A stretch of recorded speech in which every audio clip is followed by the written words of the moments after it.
Halo guys, kembali lagi bersama gue Davi di sini. Kali ini gue akan membahas sebuah film yang berjudul Pele Birds of the Legend yang rilis pada tahun 2016. Oke, langsung saja kita ke alur ceritanya. Film diawali dengan diperlihatkannya keadaan Piala Dunia pada tahun 1958 di Swedia, di mana timnas Brazil sedang diserang oleh komentator bola karena mengalami kesulitan di pertandingan. Terlihat juga sosok pemain termuda dari Brazil berusia 17 tahun, yang saat ini menjadi andalan timnya yang bernama Deco. Ia pun menuju lapangan dan mengamati sekitarnya. Kemudian film membawa kita ke flashback ke 8 tahun sebelum pada tahun 1950 di kota Bauru, Brazil. Di sana Deco hidup dalam kemiskinan dengan bekerja sebagai tukang bersih sepatu.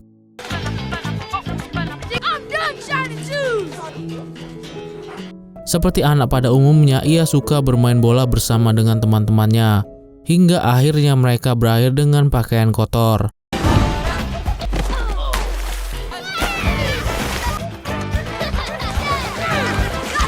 Hal itu membuat Deco dimarahi oleh ibunya dan melarang Deco untuk bermain bola lagi. Suatu hari pada Piala Dunia tahun 1950, semua orang sedang mendengarkan pertandingan melalui radio, termasuk Deco yang diam-diam mendengarkan lewat atap rumah bersama dengan teman-temannya. Namun di sana Brazil mengalami kekalahan melawan Uruguay. Hal itu membuat semua masyarakat Brazil mengalami kekecewaan dan kesedihan. Hal itu membuat Deco berjanji pada ayahnya jika suatu saat ia akan membawa trofi Piala Dunia untuk Brazil. I win a World Cup for Brazil, but I promise. Suatu hari ibu Deco bekerja sebagai pembantu rumah tangga membawa Deco untuk dapat membantu pekerjaannya. Saat itu ibunya lalu bercerita tentang pertemuannya dengan ayah Deco. Waktu itu ayah Deco merupakan seorang pemain bola profesional di zamannya. Hingga akhirnya ia mengalami cedera yang membuatnya sekarang bekerja sebagai petugas kebersihan. Tak lama kemudian anak majikan ibunya yang bernama Mazzola masuk ke dalam dapur setelah bermain bola bersama teman-temannya. Di sana ia berkata ia akan menjadi Pele. Namun ternyata yang dimaksud oleh Deco itu adalah seorang kiper bernama Bile. Karena hal itulah anak Mazzola memanggil Deco dengan sebutan Pele. Hey Pele, stop this shot. Deco. Singkat cerita, suatu hari Deco mengajak teman-temannya untuk ikut turnamen sepak bola. Saat pertandingan, tim Deco selalu menang. Namun pada akhirnya Deco sadar jika tidak ada yang peduli dengan kemenangannya. Penonton lebih suka melihat pertandingan anak orang kaya yang bermain bola dengan lebih rapi. Anak orang kaya itu lalu melihat Deco bermain tanpa sepatu. Karena hal itu mereka ditertawakan. Hey! We need football, boo. Kemudian Deco dan kawan-kawan yang ingin punya sepatu juga akhirnya mencuri kacang karena tidak memiliki uang dan menjualnya ke pasar. Kebetulan Mazzola lewat dan memanggilnya dengan sebutan Pele. Dengan perasaan kesal akhirnya mereka pun berkelahi. Akan tetapi di rumah Deco, ia lalu berbohong pada ibunya dan mengaku jika ia dipukul oleh gurunya. Hingga tibalah hari yang dinantikan, yaitu pertandingan final antara tim Deco dan tim Mazzola. Terlihat hasil menjual kacang waktu itu mereka belikan sepatu bola bekas. Sebelum pertandingan dimulai, sang komentator menyebut Deco dengan sebutan Pele. Dari situlah nama Pele mulai diketahui. Singkat cerita, menjelang akhir pertandingan, Deco dibantai oleh tim anak orang kaya itu dengan skor 6-0. Deco yang kesal lalu membuka sepatunya dan membuangnya. Semua penonton kecuali ayah Deco menertawakan aksi tersebut. Kembali ke pertandingan, Deco lalu membayangkan sedang bermain bola bersama dengan teman-temannya. Hal itu membuat Deco mulai melancarkan aksinya. Deco lalu membuat kagum seluruh penonton dan membuat teman-temannya ikut membuang sepatu mereka. Deco mulai bermain dengan teknik Brasil yang indah. Dalam sekejap Pele mencetak gol terus-menerus hingga akhir pertandingan. Namun meskipun mereka tetap kalah dengan skor 6-5, akan tetapi semua penonton malah meneriaki nama Pele sebagai bukti bahwa ia kalah dengan cara yang terhormat. Setelah pertandingan selesai, pemilik kacang yang melihat mereka membuat mereka berlari ke hutan. Diko dan Tiago lalu bersembunyi di dalam lubang di bawah pohon. Namun tiba-tiba bencana muncul. Diko dan Tiago terjebak tanah longsor.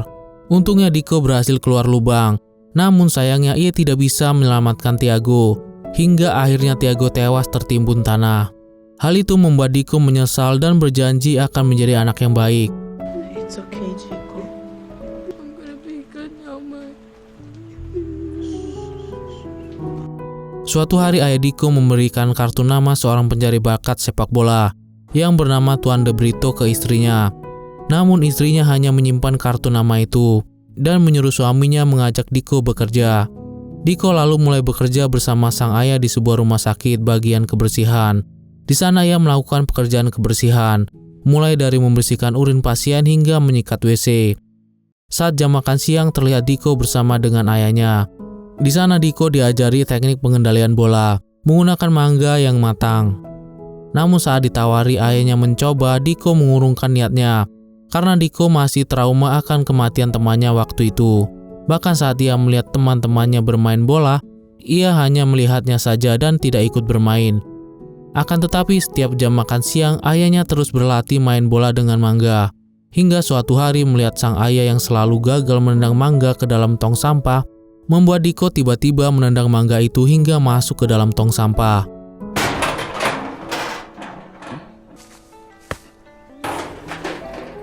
Mulai saat itulah Diko selalu berlatih dengan mangga matang. Meskipun pada awalnya mangga itu selalu pecah, namun karena bakat dan tekad yang kuat, ia mampu mengendalikan buah tersebut dengan baik. Hal itu terus berlanjut hingga Diko beranjak dewasa. Ia terus melakukan teknik-teknik yang telah diajarkan oleh ayahnya. Hingga suatu saat ibunya yang melihat suami dan anaknya sedang berlatih, dengan semangatnya yang membuatnya menghubungi Tuan De Brito. Singkat cerita, Diko yang mengetahui Tuan De Brito di rumahnya lalu diajaknya untuk bermain sepak bola di klub De Santos. Mengetahui hal itu, Diko yang bahagia lalu memeluk erat ibunya.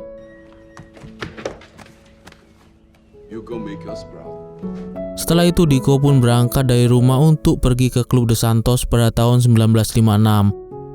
Saat berlatih teknik juggling yang Diko tunjukkan sebagai teknik monyet oleh sang pelatih. Hingga tibalah hari pengumuman. Siapa saja yang berhak bergabung di klub De Santos. Diko lalu mencari namanya di list profesional dan junior, namun tidak ada. Akan tetapi ternyata ia masuk di kelas termuda. Diko terus berlatih, namun ia terus mendapat tekanan keras dari sang pelatih karena ia bermain seperti orang primitif. Hal itu karena sang pelatih menggunakan teknik bola Eropa, yaitu umpan pendek datar. Namun Diko yang spesial terlahir dari lingkungan bola Brazil pinggiran, di mana skill individunya adalah teknik yang secara alami, bukan teknik yang bisa diterapkan ke seluruh dunia. Terus mendapat tekanan dari sang pelatih, Diko mencoba untuk mengubah gaya permainannya seperti gaya Eropa. Namun hal itu malah membuatnya gagal mencetak gol saat penalti. Semua teman timnya menjadi kecewa padanya. Hingga pada suatu hari, Diko yang menangis lalu pergi dari klub untuk kembali pulang ke rumahnya. Saat sedang menunggu kereta di stasiun, Diko dihampiri oleh Tuan De Brito. Di sana Tuan De Brito berbincang dengannya.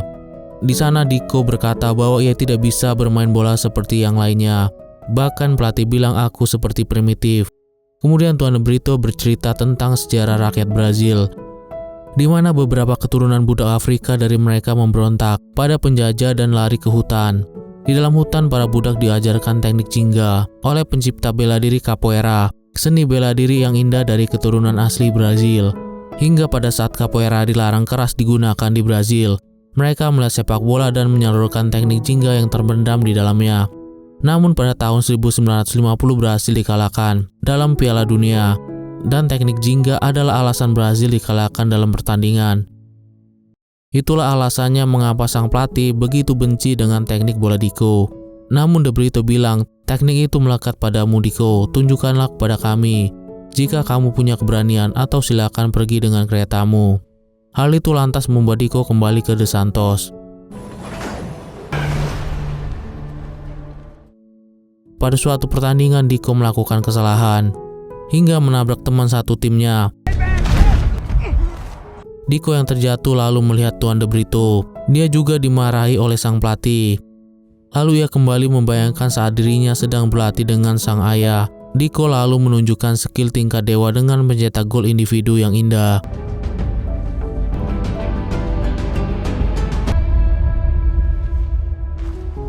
Mulai saat itu sang pelatih terlihat suka padanya. Diko pun terus menggunakan teknik-teknik sadis untuk melewati musuh dan membuat banyak gol yang indah.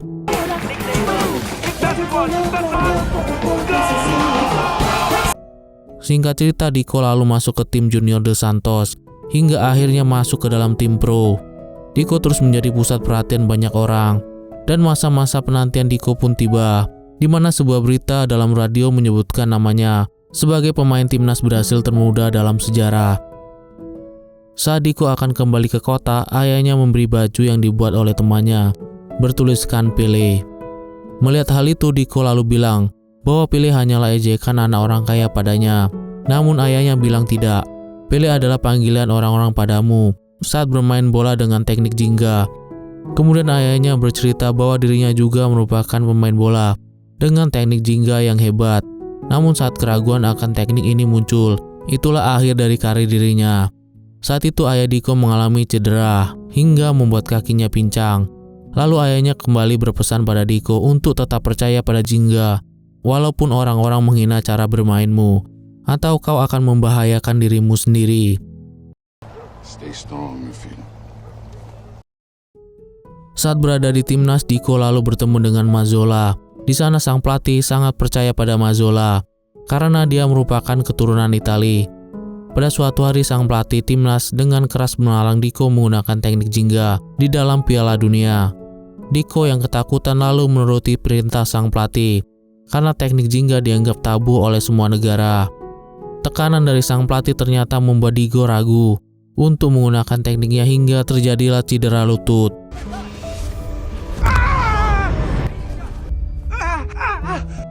Sang dokter menyarankan Diko untuk beristirahat di musim ini.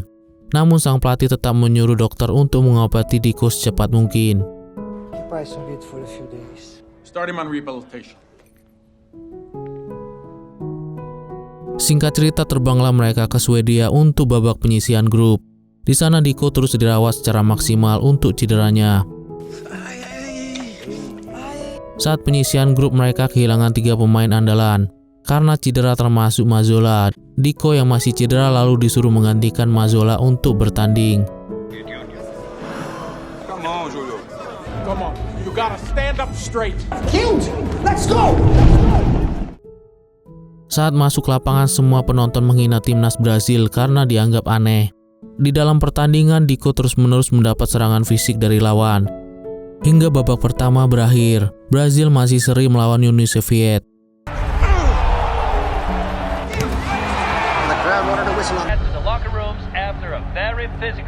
Saat di kamar ganti, Diko meminta maaf pada Mazzola karena tidak bisa bermain sepertinya. Namun di sana Mazzola malah mengakui kesalahannya saat bermain bola dan memberi pujian pada Diko yang bermain hebat saat waktu kecil. The Jenga was beautiful. Babak kedua pun dimulai. Diko diberi semangat oleh Mazzola dari kursi cadangan. Tiba-tiba Diko dengan tenangnya bermain bola dan mengecoh 2 pemain bek lawan hingga mencetak gol.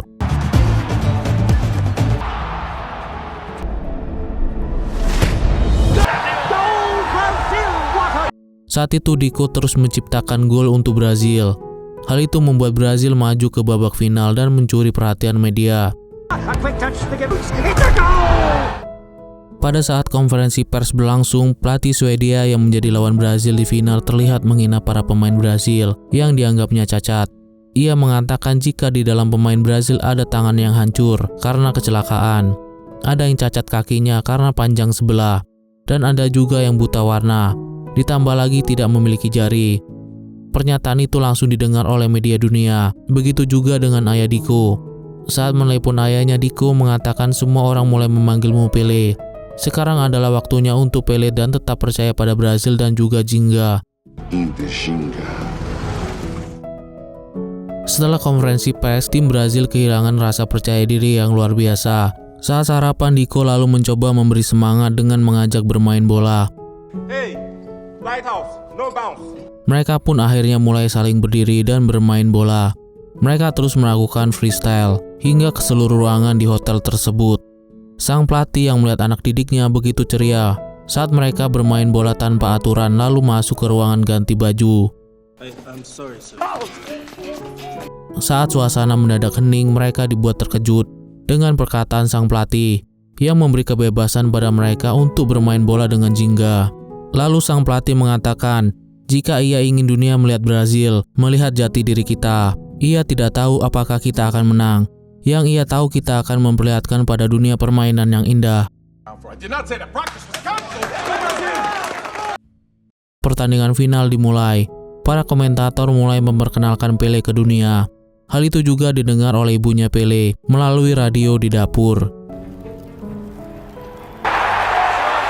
Hingga saat pertandingan dimulai, Brasil kebobolan 1 gol yang membuat semua pendukungnya diam membisu.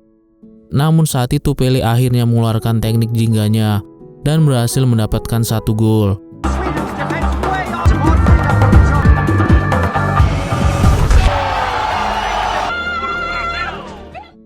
Semua orang mulai bersorak melihatnya dan berhasil mendapatkan 1 gol lagi. Perlahan semua komentator mulai memuji pertandingan Brazil yang indah dan Brazil mendapatkan 1 gol lagi dan 1 gol lagi. Hal itu membuat semua orang merasakan kebahagiaan yang luar biasa. Mulai saat itulah semua orang di dunia mengenal Pele. Dari film ini kita bisa belajar bagaimana usaha dan kerja keras dapat memberikan hasil yang maksimal.